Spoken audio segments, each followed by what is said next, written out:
The problem is much deeper than, obviously, this government. As I say, I think it's been boiling up to this moment for the last 20 to 30 years. How many people are going to afford £9,000 a year? So that generation are not only unemployed, not only face a bleak future, but actually are being told to, you know, shut up and sit down and go away. There's anger, of course. There's a lot of anger. Like, young people don't have nothing to do no more. Do you know what I mean? They've got nothing to lose. It's not like they're studying and they've got a degree to lose or whatever. Do you know what I mean? Their parents can't afford to even put them in uni half of the time now. We've got a number of students who come to our sixth form, and they really rely on those EMA payments, and I think it's a disaster, because when we talk about access to further and higher education, you're talking about young people for whom it's very difficult to do so, because financially it's a real strain. And the real worry about it is if you're losing those young people to further and higher education because they can't afford to do it, then you're reinforcing the very gap that exists between the haves and the have-nots. Most people are frustrated because there are a lot of cuts, and at the end of the day, the government's looking out for themselves and the rich people. Yeah, it's true. There's no doubt at all the statistics show it, that in this country the gap between rich and poor is growing wider and wider, and it's now accelerating at a very fast rate.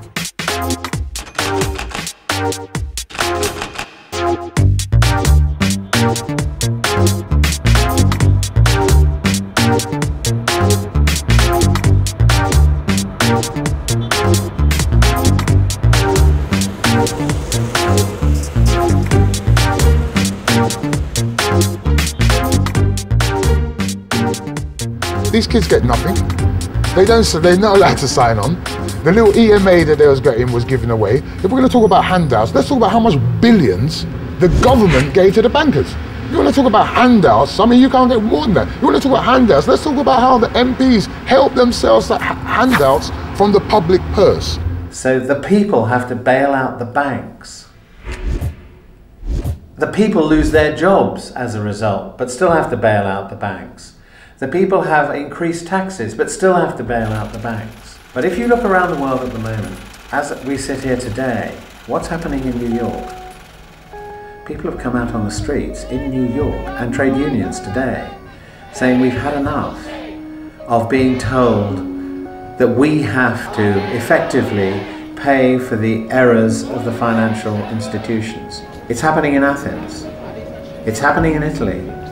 It's happening in Spain.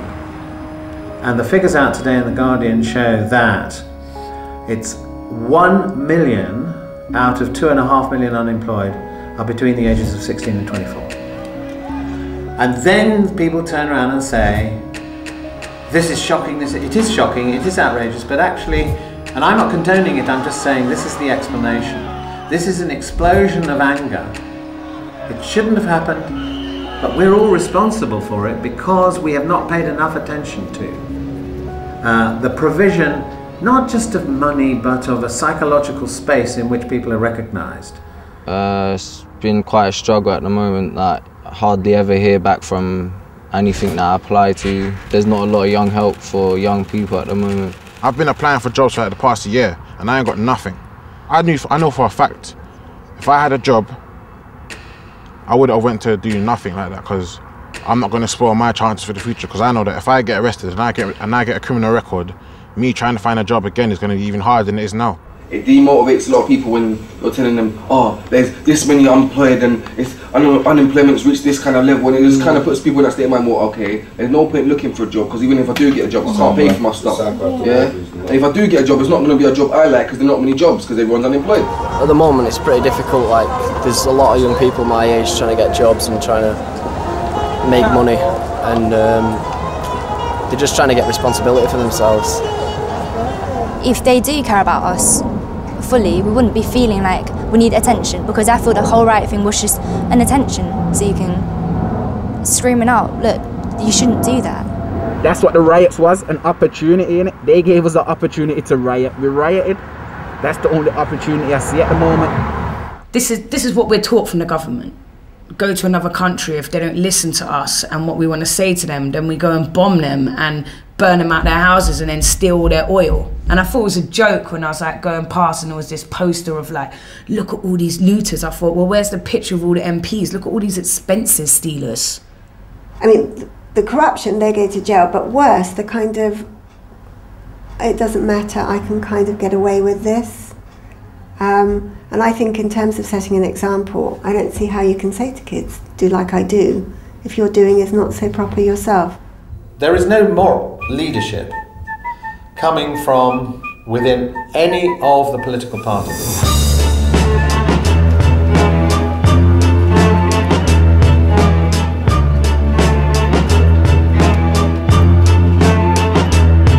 Problems begin with Thatcherism. It begins with the material world in which, as she used to say, there's no society, it's all about the individual.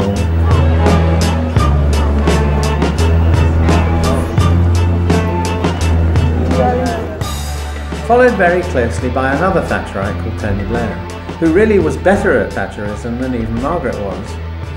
And they created an environment in which young people growing up in that period found themselves concerned with how much money they were going to make and how quickly they could make it.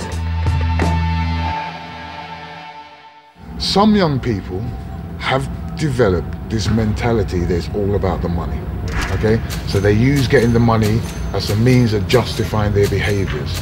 But the reality is they've bought into that because they haven't got much else to buy into. Everything's getting cut back so the rich can be richer and the poor can be poorer. And now we're from the era of these young people are awake.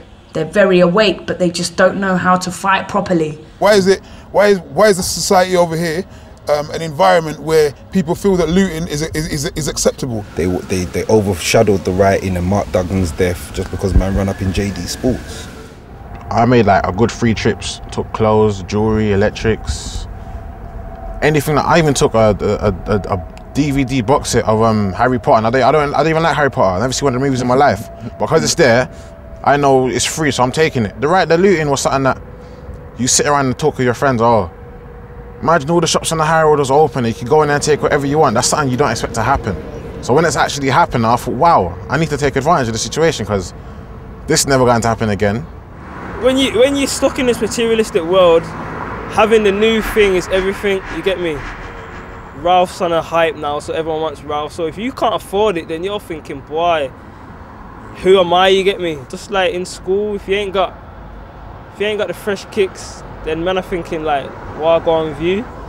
People just get too much influence off celebrities and the media these days, and they don't think for themselves as much. I feel that the world saw people that they would have never seen before, because these people who they were seeing don't normally get that sort of exposure, and when they did, I feel like we wasted it, to be honest, because I feel like we got everyone to turn their heads round and look at us, and we had everyone's attention, and all we asked for was new trainers or new television. With all the doom and gloom, negativity and anger surrounding us all, is there any hope?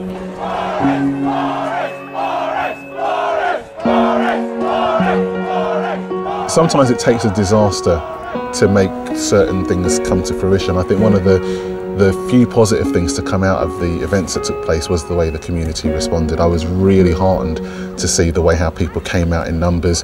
I know personally of people that came out the day after and took part in the cleaning up operation and so on and so forth, and you know the way that people came and donated more clothes and more goods actually than they could take at the centres. I thought that was really, really good, and so you know that feeling of pulling together was important.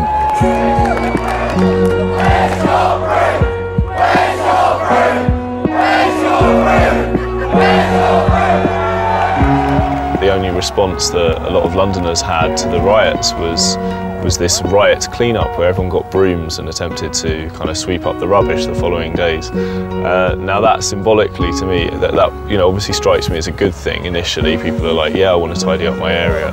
But symbolically, the idea of just sweeping away these troubles rather than trying to understand them was really problematic, and we do need to look at how our communities function alongside one another and within one another if we're to stop this kind of thing happening again.